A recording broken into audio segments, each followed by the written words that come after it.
اچھا، ابھی کیونکہ جو بچے ہیں، جوان ہیں، وہ معاشرے میں جاتے ہیں تو وہ یہ کہتے ہیں کہ یہ ایسا کوئی واقعہ ہوا نہیں ہے، کیسے ہو سکتا ہے جو کلمہ گو ہیں وہ اصحاب جو رسول خدا جب وضو فرمایا کرتے تھے تو وضو کا پانی زمین پر گرنے نہیں دیتے تھے، اس وضو کے پانی کو تبرکن لیتے تھے، اس کو محفوظ کرتے تھے. وہ پانی اتنی عقیدت جس رسول خدا سے ہے، اس کی بیٹی سے ان کی رحلت کے فوراً بعد یہ ستم اور یہ سلوک ہو، یہ ممکن ہی نہیں ہے. اگر کچھ نے کیا تو باقی خاموش رہیں، یہ بھی ممکن نہیں ہے، یہ نہیں ہو سکتا. ہم بھی یہی کہتے ہیں کہ یہ نہیں ہو سکتا. یہ کیسے ہو سکتا ہے؟ یہ کیسے کلمہ گو ہیں؟ کلمہ گو ایسے نہیں ہو سکتے، یہ ممکن نہیں ہے. لیکن ایسا ہوا ہے، اسی بات کا تو رونا ہے. ہم جو 1400 سال سے رو رہے ہیں اور یہ ایام مناتے ہیں، وجہ یہی ہے. اگر کہ ایک بڑھیا ہوتی، اس کا کوئی حق مارا جاتا تو پھر تو وہ ہو سکتا تھا، اس پہ اتنا احتجاج نہیں بنتا تھا. آیا یہ نقل نہیں ہوا، تاریخی کتابوں میں یہ واقعات نہیں آئے؟ تاریخی کتابوں میں درج ہیں. جناب سیدہ کا خطبہ عیناً یہ موجود ہے، فریقین میں موجود ہے. یہ کوئی شیعہ خطبہ نہیں ہے، یہ تاریخ میں نقل ہوا ہے. سنی شیعہ دونوں نے اسے نقل کیا ہے. پھر کیا ہوا؟ پھر کیسے ہوا؟ کیسے ممکن ہے وہ اصحاب؟ واقعی سوال ہے. اتنے جو عقیدت رکھنے والے اصحاب ہیں وہ اس طرح بے تفاوت ہو گئے، نیوٹرل رہ گئے، انہوں نے جناب زہرا کے حق میں آواز نہیں اٹھائی. یہ کیسے ہو گیا؟ آپ جانتے ہیں جب جناب سیدہ تشریف لائی ہیں، انہوں نے ایک جملہ خطبہ، اگر مجھے موقع ملتا تو میں یہاں بھی کچھ خطبے کے کلمات شاید بیان بھی کر لوں اگر ہمارے پاس وقت رہ گیا.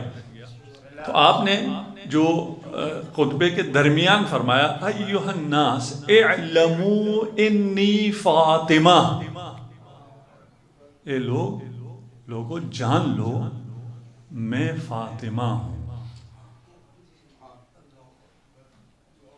ایک بی بی ہے، 18 سال کا سن ہے، ابھی باپ کا غم دیکھا ہے. باپ بھی حکمران تھا، یہ بھی شہزادی تھی، شوہر گوشہ نشین ہے، گھر سے نہیں نکل پا رہے، مصلحت ایسی ہے. یہ بیوی جب دربار میں آئے گی تو کیا کہے گی؟ کہے گی کہ ہائے میں مظلوم، میں ماری گئی، میرے بابا مارے گئے، میرے شوہر میرے ساتھ نہیں. اس قسم کا بین ہونا چاہیے تھا. خطبہ فدق میں کوئی اس قسم کا بین نہیں ہے، بلکہ اعلان فرما رہی ہیں، ایھا الناس اعلموا، جان لو میں فاطمہ ہوں، میں موجود ہوں، میرے بابا نہ رہے میں تو ہوں، میں حق کا دفاع کروں گی. اور اس اعلان پر اس فاطمہ کے لیے، اس بیٹی کے لیے جس کے دروازے پر رسول خدا 6 مہینے آتے رہے تمام اصحاب کے ساتھ، اور اس کے دروازے پر سلام کرتے رہے، جو خود اصحاب کے درمیان آ کے کہتے رہے، فاطمہ ابنتی ہی سیدۃ نساء العالمین. پھر اس کے بعد کا تعارف جناب سیدہ کو خود کرانے کی ضرورت نہیں تھی، یہ بتا دے کافی ہے میں فاطمہ ہوں. فاطمہ کون ہے؟ رسول خدا صبح و شام بیان کیا کرتے تھے. ہی قلبی التی بین جنبی، فاطمہ میرا وہ قلب ہے جو میرے 2 جنب، 2 پہلوؤں کے درمیان دھڑکنے والا دل فاطمہ ہے. فاطمہ تو بضعۃ منی من آذاہا فقد آذانی، فاطمہ میرا ٹکڑا ہے. یہ سب جانتے تھے، جتنے لوگ، جتنا آپ نے سنا ہے اس سے بہت زیادہ ان تمام اصحاب نے صبح شام یہ سنا تھا. رسالت مآب کا فرض منصبی تھا. ایک باپ اپنے بیٹی کا تعارف نہیں کرا رہا تھا، ایک رسول اپنی رسالت کا اعلان کر رہا تھا، جانو یہ میری بیٹی ہے. یہ صرف میری بیٹی نہیں ہے، یہ میرا دل ہے، قلب ہے. قلب سے مراد یہ صنوبری عضو ہے یہ نہیں ہے، بلکہ میرے دو پہلو رسول کا پہلو یہ ایمن علم ہے اور پہلو یہ ایسر عمل ہے۔ علم و عمل رسول کے درمیان دھڑکنے والا وہ مرکز، جس مرکز ادراک رسول پر وحی نازل ہوا کرتی تھی، وہ فاطمہ ہے۔ اعلموا انی فاطمہ، جان لو میں فاطمہ ہوں۔ یہ سیدۃ نساء العالمین، یہ سیدہ نساء عالمین ہے۔ ابن عباس آگے بڑھے، کہا اہی سیدۃ نساء عالمہا، کیا یہ اپنے زمانے کے جو مؤمنات ہیں ان کی سیدہ ہیں؟ فرمایا تلکا مریم بنت عمران، وہ تو مریم بنت عمران ہے۔ ہی سیدۃ نساء العالمین من الاولین الی الاخرین۔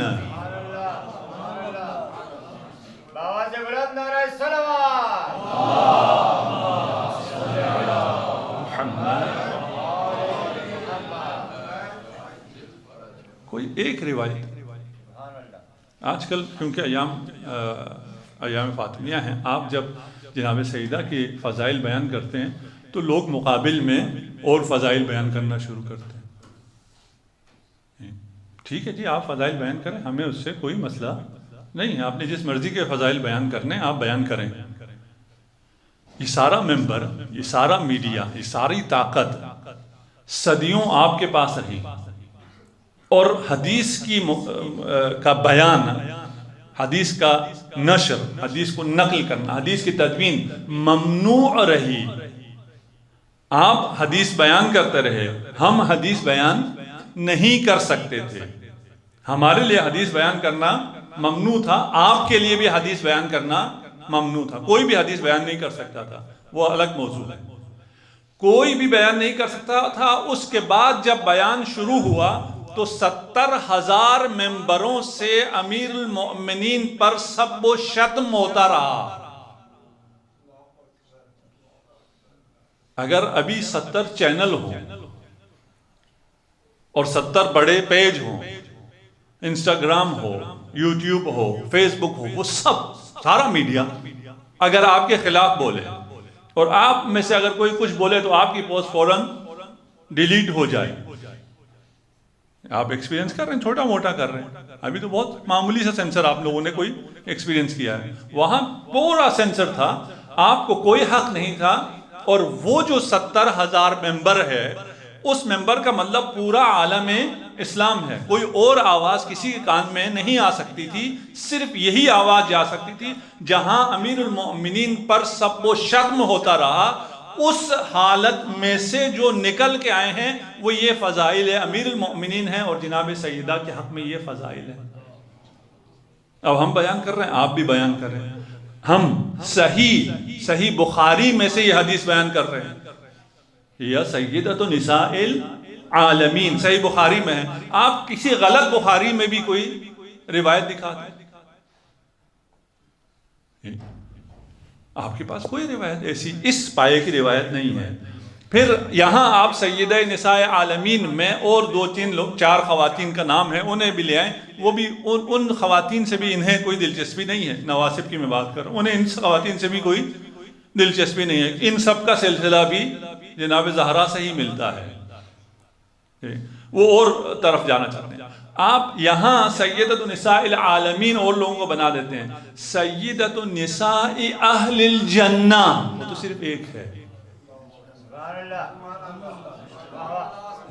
سیدۃ نساء اہل الجنہ کو دوسرا ہو سکتا ہے؟ نہیں ہو سکتا، کیوں؟ وہاں اولین و آخرین نہیں ہے، جنت میں تو سب ہیں، وہاں جو سب سے برتر ہے وہ جناب زہرا ہیں، سلام اللہ علیہ، صلوات پڑھ دیجئے محمد و آل محمد۔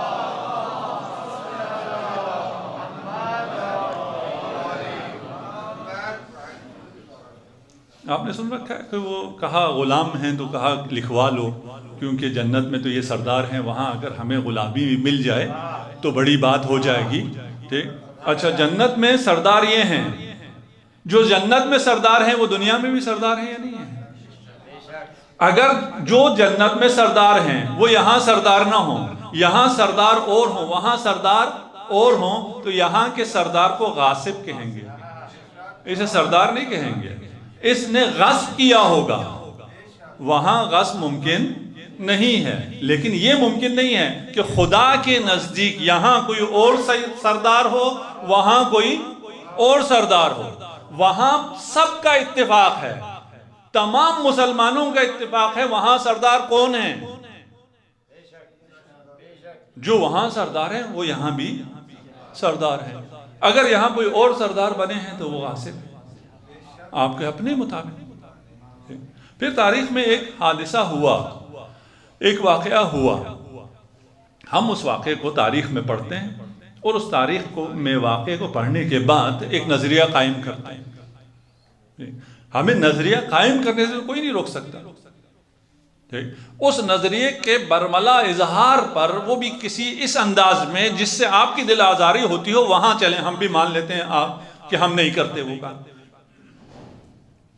ہم برملا ابھی نام بھی نہیں لیتے اور کوئی سب و شتم بھی نہیں کرتے، لیکن واقعیت بتا سکتے ہیں یا نہیں بتا سکتے؟ کیا ہوا یہ بتا سکتے ہیں یا نہیں بتا سکتے؟ اس کے بارے میں ہمارا نظریہ کیا ہے، یہ ہم یہ نظریہ قائم کر سکتے ہیں یا نہیں کر سکتے؟ ہم سے کہتے ہیں نہیں، آپ نظریہ قائم نہیں کر سکتے۔ کیوں؟ گستاخی ہو جاتی ہے۔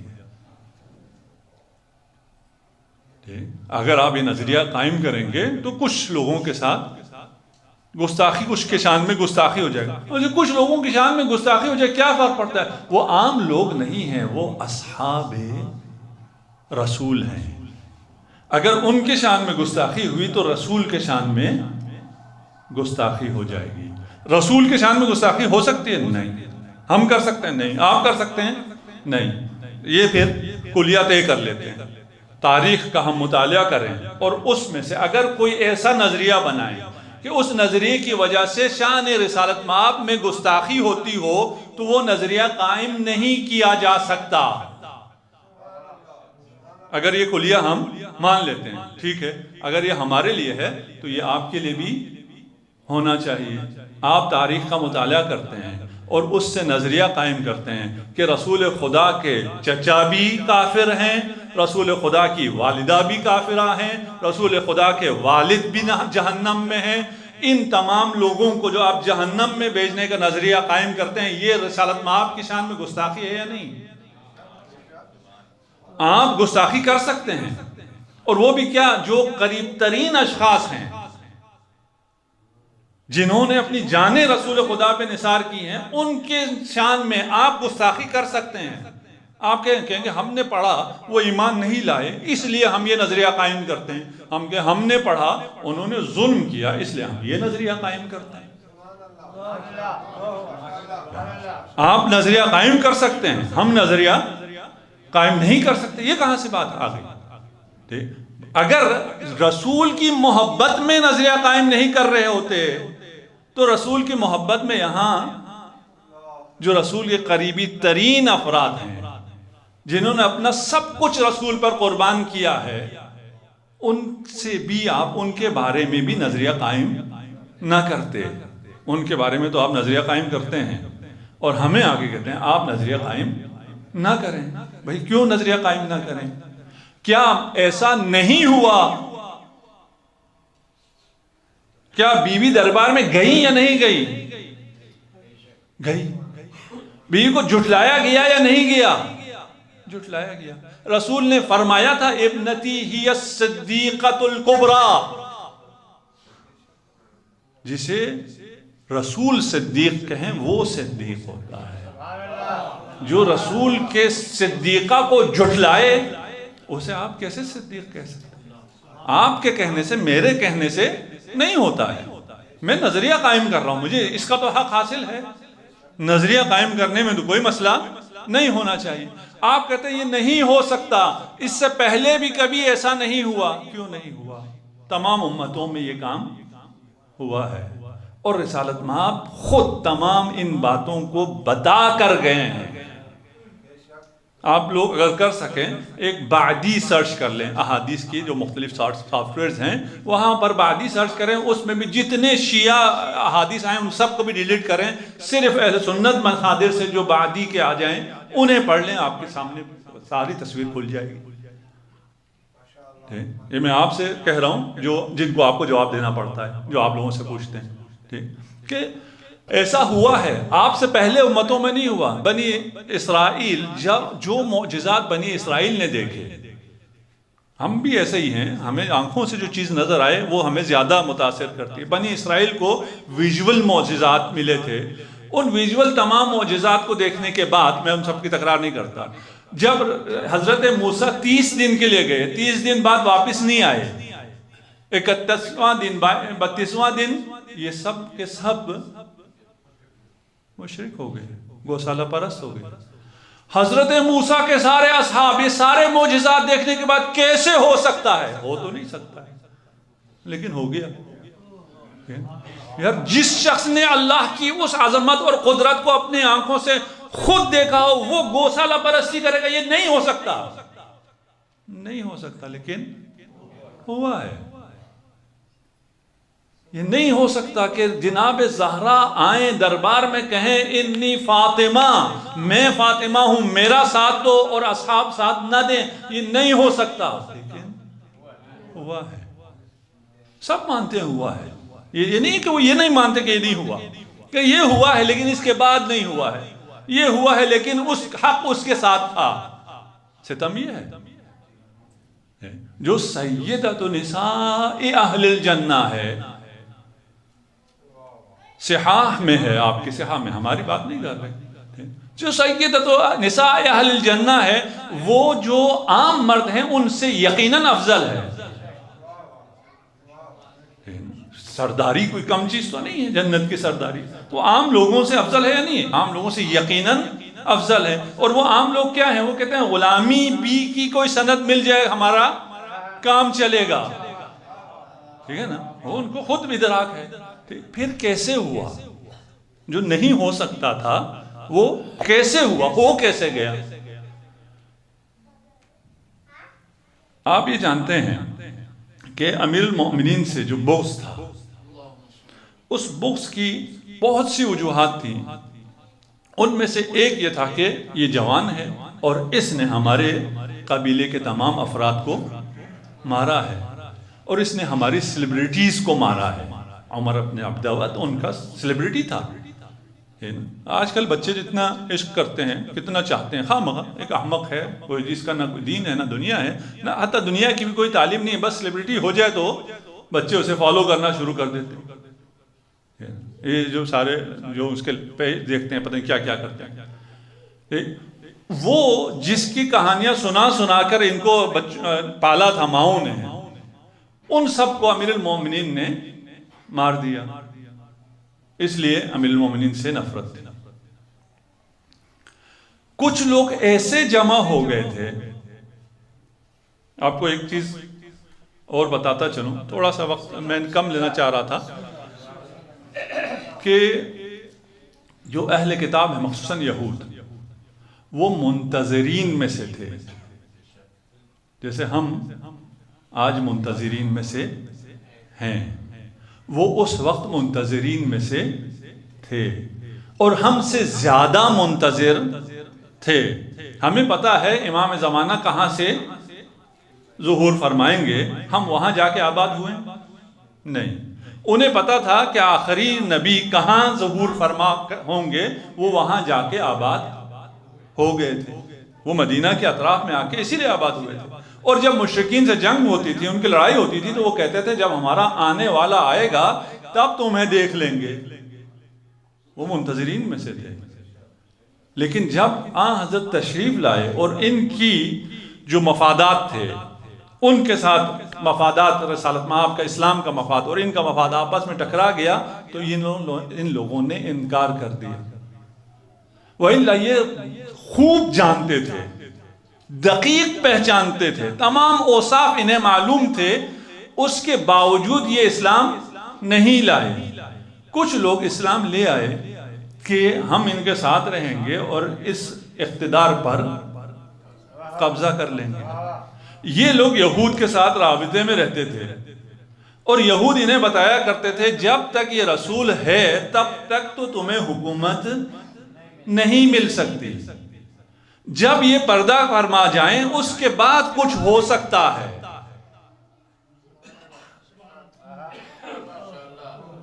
اس کا علم تھا. یہ بھی دوبارہ تاریخ ہے، تاریخ سے ہم تاریخ کے اوراق پڑھ رہے ہیں، تاریخ میں یہ باتیں موجود ہیں، قرآن کی آیتیں اس کے اوپر دلیل ہیں. ہم تفصیل سے اس پہ بحث نہیں کر رہے، صرف سمجھنے کے لیے. یہ سب چیزیں ثابت کی جا سکتی ہیں اگر کسی بھی فورم پہ ثابت کرنی پڑی آپ کو. یہ لوگ یہود کے ساتھ رابطے میں تھے، یہود کے ساتھ یہ میٹنگیں کیا کرتے تھے، رسالت مآب کے گرد رہتے تھے اور منافقین تھے، منافق تھے، رسول کے رکاب میں رہتے تھے، رسول کو نقصان پہنچانے کی کوشش بھی کرتے رہے ہیں، اور اگر رسالت مآب پر کوئی آنچ آنے کا احتمال بھی ہوتا تو سب سے پہلے فرار بھی کر جاتے تھے. ہمارے پرائم منسٹر نے بیچارے نے کہیں قرآن پڑھا، پتہ نہیں کہاں پڑھا، اس نے پڑھ کے بیان کر دیا. اسے کیا پتا جو کچھ پڑھتے ہو وہ بیان نہیں کیا جا سکتا، آپ نظریہ قائم نہیں کر سکتے. یہاں ایسا استبداد ہے، آپ کوئی ایسا نظریہ قائم نہیں کر سکتے. قرآن صریح کہ ہے، یہ سارے کے سارے بھاگ کے رسول آواز دیتے رہے، انہوں نے کان نہیں دھرا، لیکن آپ یہ بات کر نہیں سکتے. اگر نہ کریں تو قرآن کی شان میں گستاخی ہے، اگر نہ کریں رسول کے شان میں گستاخی ہے. انہیں قرآن اور رسول نہیں کچھ اور عزیز ہے. یہ لوگ تھے. اچھا، ایک روایت میں ہم اپنے لیے ابھی یہ بات کر رہے ہیں، جب کسی اور سے بات کریں وہاں بھی ثابت کیا جا سکتا ہے. ائمہ مخصوصاً امام ہشتم کے بعد جن حالات میں رہے ہیں وہ انتہائی سخت حالات. یعنی اگر ایک شخص جا کر امام کو سلام کر دیتا تو یہی اس کی پھانسی کے لیے کافی تھی کہ تم نے اس کو پہچانا کیسے. اس کو فیس بک کا اور انسٹاگرام کا زمانہ تو نہیں تھا نا کہ میں نے تصویر دیکھی ہوئی ہے اس لیے میں نے پہچان لی. وہ کہتے ہیں تم نے ان کو پہچان لیا، اس کا مطلب یہ ہے کہ تم رافضی ہو، اور رافضی ہونے کی سزا موت ہے. ان مشکل حالات میں امام رہے ہیں. امام یازدہم کہیں سے تشریف لے جا رہے ہیں. ایک شخص بہت عرصے سے لوگ جو ہیں شیعہ وہ طاق میں رہتے تھے، کہیں موقع ملے ہم امام سے سوال کر لیں. وہ کہیں انہیں جب امام یازدہم ملے ان سے انہوں نے کہا میں نے سوال کرنے ہیں آپ سے، تو امام نے اشارہ کیا ایک بچے کی جانب کہ اس سے پوچھ لو. خود تو جواب نہیں دے سکتے تھے، جاسوس دیکھ رہے تھے. وہ بچے کو کوئی نہیں جانتا تھا. تو اس نے کہا میں اتنے عرصے سے میں نے سوال تیار کر رکھے ہیں اور اتنے مشکل سے مجھے امام ملے ہیں. امام کہتے ہیں ایک بچے سے پوچھے. بچے سے میں کیوں پوچھوں؟ وہ کہتے ہیں میں سائٹ پہ ہوا تو اس بچے نے مجھے بلایا، میرا نام لیا اور میرے 7 پشتوں کا نام لے کے کہا کہ آ اپنے سوالات مجھ سے پوچھ.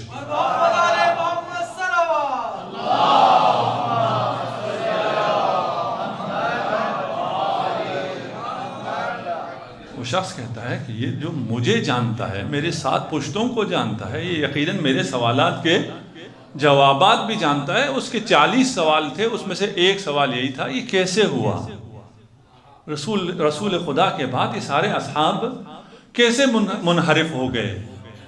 تو امام نے فرمایا ان اصحاب میں منافقین تھے جو کہ اہل کتاب سے رابطے میں تھے اور اہل کتاب کی پلاننگ کے مطابق یہ منتظر تھے اس لمحے کے کہ جس لمحے رسالت مآب کی آنکھ بند ہو جائے اور یہ اقتدار پر قبضہ کر لے.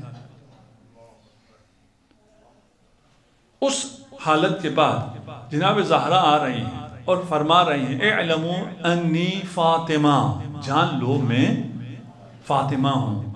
آپ کی آواز پر کتنے لوگوں نے لبیک کہی؟ کسی نے بھی نہیں. آپ خاموش، سب خاموش رہے. کیوں سب خاموش رہے؟ اس لیے کہ لوگوں کی اکثریت اپنے مفادات کے لیے تو بولتی ہے، اس کے علاوہ نہیں بولتی. خطبہ آپ پڑھیں گے خطبہ، اس لیے میں اس میں سے ایک فراز پیش کر دیتا ہوں. خطبے میں جہاں توحید بیان کی ہے، ہم نے تقریباً کوئی 3 گھنٹے خطبے پہ کام کیا 2 سیشنز میں. اور اس میں جہاں تک ہم پہنچے وہاں تک کوئی فدق کا تذکرہ نہیں آیا۔ یہ خطبہ فدقیہ نہیں ہے، یہ خطبہ فلکیہ ہے۔ فدق تک بہانا ہے، توحید، ایسی توحید بیان کی جا رہی ہے خطبہ فدق میں کہ اس کی نظیر یا نہج البلاغہ میں ملے گی یا خطبہ فدقیہ میں ملے گی، اور کہیں بھی نہیں۔ کوئی اس کو سن کر کوئی سیکھ ہی نہیں سکتا اس قسم کا خطبہ۔ توحید، اس کے بعد رسالت، اس کے بعد فلسفہ احکام بیان فرماتی ہے۔ جعل اللہ ایمانا تنزیہا من الشرک، ایمان کو اس لیے قرار دیا ہے کہ آپ کا دل شرک سے پاک رہے۔ نماز کو اس لیے قرار دیا ہے تاکہ آپ تکبر سے بچے رہیں۔ نماز تکبر سے بچاتی ہے، شرک، ایمان شرک سے بچاتی ہے۔ اس کے بعد روزہ اور تمام جو باقی احکام ہیں، فلسفہ احکام کے بیان پر ایسی جامع روایت اور کہیں بھی نہیں۔ علل الشرائع شیخ مفید نے لکھی ہے، وہ مختلف احادیث کو جمع کیا ہے، لیکن ایک ہی حدیث میں ایک ہی جگہ یہ تمام فلسفہ احکام بیان ہوئے ہوں، حج اور روزے اور زکوٰۃ اور نماز سب کا، یہ کہیں نہیں ہے، صرف اسی خطبے میں ہے۔ اور یہاں پھر ایک جملہ ہے کہ اطاعتنا نظاما للملہ، یہ تمام عبادتیں اپنی اپنی جگہ مہم ہیں، ان کے اپنے اپنے علتیں ہیں، حکمتیں ہیں، اور اس وجہ سے ان اطاعتوں کو بجا لانا ہے۔ لیکن تمام اطاعتیں بجا لاتے رہو، اگر ہماری اطاعت نہ ہو تو اس دین کا نظام ہی باقی نہیں رہے گا۔ اس دین کا عمود اور ستون ہماری اطاعت ہے۔ وَإِمَامَتُنَا نَجَاتٌ مِّنَ الْفُرْقَةِ، اور ہماری امامت ہی تمہیں تفرقہ بازی سے نجات دلا سکتی ہے۔ جناب سیدہ جانتے ہیں کیا فرما رہی تھی کہ تم یہ سمجھتے ہو، اس وقت کے اصحاب، تم یہ سمجھتے ہو کہ ہم نماز پڑھتے رہیں گے، روزہ رکھتے رہیں گے، باقی ساری عبادتیں کرتے رہیں گے تو ہم اپنا ثواب اور اپنے تکامل کا سلسلہ جاری رکھیں گے، ایک رائے اور ووٹ دینے میں حکومت میں جس مرضی کے ساتھ ہو جائیں اس سے کیا فرق پڑتا ہے؟ ایسا نہیں ہے۔ وہ یہ سمجھتے تھے، جو ساتھ نہیں دیا، جو خاموش رہے، وہ یہ سمجھتے تھے ہم پھر بھی مسلمان ہیں۔ ہم نے اگر اہل بیت کا ساتھ نہ دیا تو ایک حکم کی ہم نے مخالفت کی، باقی 99 حکم ہم مان لیں گے، ہماری دنیا کا کام یہاں ٹھیک چل رہا ہے، ہمارے مفادات یہاں، کیونکہ وہاں ثقیفہ جب برپا ہوئی ہے وہاں پہ ساری پھر بارگیننگ ہوئی ہے، ہر شخص نے اپنے اپنے مفاد حاصل کیے ہیں، اور پھر ہر پارٹی کو وزارتیں ملی ہیں، جو بھی اختیارات ملے ہیں، اس کے بعد سلسلہ آگے چلا۔ امیر المومنین کو ملنے تو ان کو کیا ملنا تھا؟ کچھ بھی نہیں ملنا۔ کیوں یہ امیر المومنین کے گرد جمع ہو جائے؟ یہ سمجھتے تھے کہ ہم اپنا روزہ، نماز اور سب چیزیں برقرار رکھیں گے۔ جناب زہرا فرما رہی ہیں کہ کچھ بھی برقرار نہیں رہے گا اگر ہماری اطاعت نہ رہے۔ اطاعتنا نظاما للملہ، یہ ملت، یہ امت ہماری اطاعت پر ہی استوار ہو سکتی ہے، وَإِلَّا استوار نہیں ہو سکتی۔ یہ سمجھتے تھے، اور اسی سمجھ کی وجہ سے وہاں وہ خاموش رہے، اور اس خاموشی کی وجہ سے یہ مسئلہ پیش آیا، یہ حادثہ پیش آیا، اور یہ خاموشی جب آگے بڑھتی ہے تو پھر خیانت میں تبدیل ہو جاتی ہے۔ اور امام حسن عسکری علیہ السلام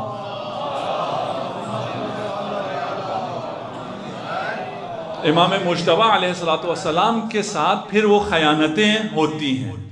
یہی لوگ ہیں، وہ خاموشی پھر خیانت میں تبدیل ہوتی ہے۔ جب کربلا تک آتے ہیں اور یہی لوگ ہیں، وہ پھر جنایت میں تبدیل ہو جاتی ہے۔ صلوات پڑھ دیجئے محمد والے۔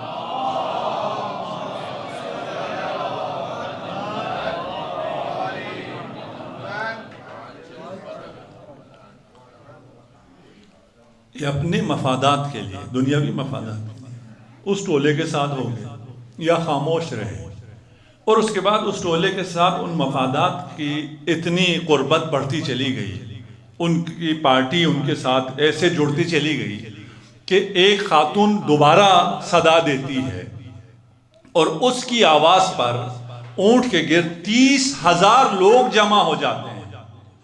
وہ بھی امیر المومنین کے خلاف.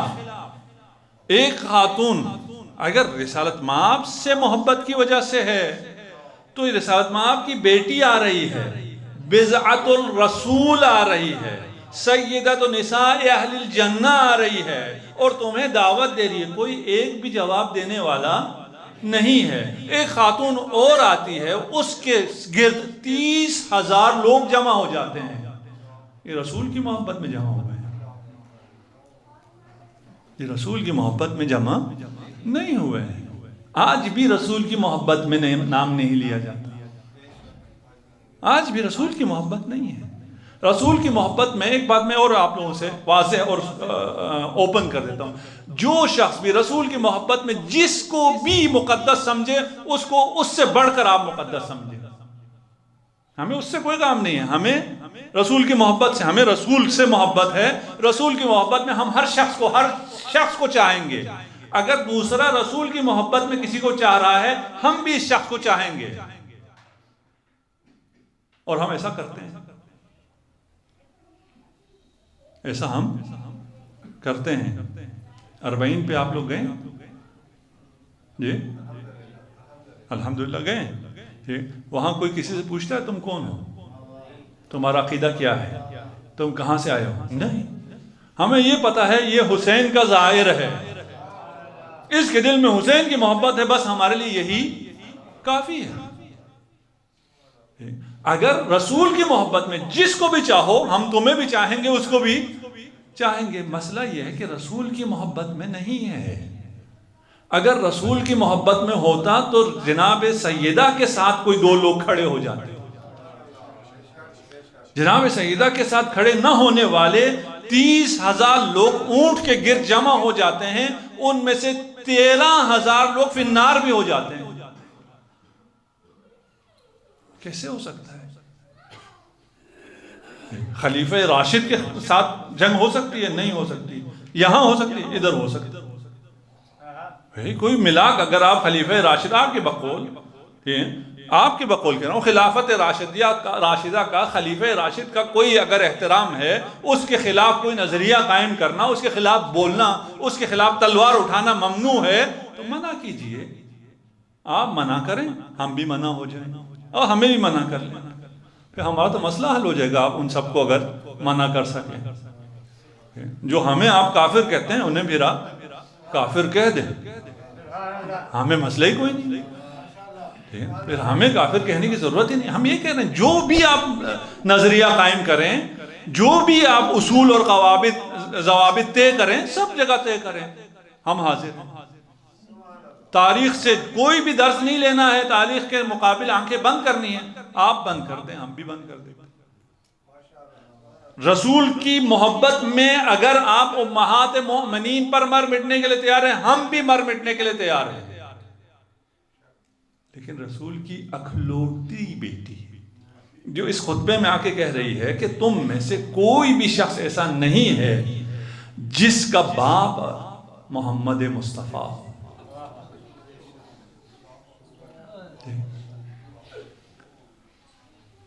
کیا ہو گیا؟